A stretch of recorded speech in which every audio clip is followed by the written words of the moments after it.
Hey y'all, I'm Kinky. Welcome back to my channel. In today's video, I'm showing you guys this Vpart Kinky curly wig in 22 inches from ISEE Hair. And not only is the texture of this wig perfect, it also comes fully adjustable. It has an adjustable strap and an elastic band that lets you customize the fit. Another cool thing about this wig is that you can actually wear it with no leave out, but I chose to wear it with my leave out today, so I'm just going ahead and putting the wig on. I have a small section of leave out and I just clip the rest of the hair around my braids. And what I like to do just to make the hair look more natural, because it already comes pretty much looking like it's ready to go, but I just like to customize it to kind of fit my face and just frame it. So I just take pieces that's in the front and I just take my scissors and just kind of cut layers in the front, like face framing layers. And to me, this just makes a huge difference. It's like really a small step, and you don't even have to be perfect at cutting hair or cutting layers. Just make sure you have a nice pair of scissors and just, you know, cut the layers down. Start off in the front and just stagger your way down. And this just really gives it that natural hair look.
Next, I'm just going to be defining the curls, and to do this, I pretty much used the same little process.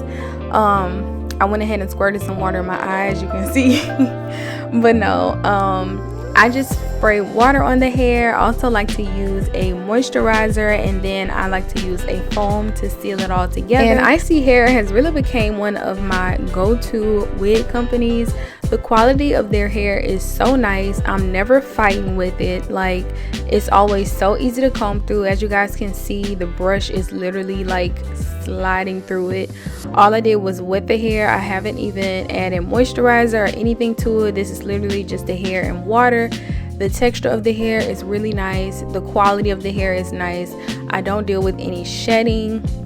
Like I said, this has become one of my go-to hair companies. I cannot talk about them enough. The hair, the prices. I even want to like shout out their team and just the people like on the, I guess, internal side, so that y'all can know like the people that y'all are ordering from. because I don't know if y'all could tell, but I've kind of been off of social media as far as like posting hair tutorials and stuff for a while, because I have been sick. I was diagnosed with a rare health condition late last year, and I might do a video on it and just let y'all know, like I might do like a life update. But they have just been so patient, like with everything that's been going on. But yeah, the person that I'm speaking with, she's always really nice. So overall, just seemed like a great company, great hair, great prices. Definitely at the top of my list as far as hair companies.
Now I'm just moving on to my leave out, and I'm doing a middle part. I pretty much do the same process, but I like to use foam and mousse specifically from the Do to do my leave out.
I blow dry my hair and stretch my leave out, so now I'm just taking out the clips and I'm going to just stretch the hair and fluff it out because I really like big hair.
And here's how my hair turned out. Super cute. Like I said, ISEE Hair never fails me. Like, the kinky curly texture of their hair is so pretty. It looks so much like natural hair, especially when you shape it up and just really kind of frame it to your face. It just looks so good. I always get so many compliments. Again, this is their Vpart Kinky Curly Wig in 22 inches. As always, I'll have all the information for this hair in my description box, so definitely don't forget to check that out. Thank you guys so much for watching. Please don't forget to like, comment, and subscribe, and I'll see you guys in my next video. Bye.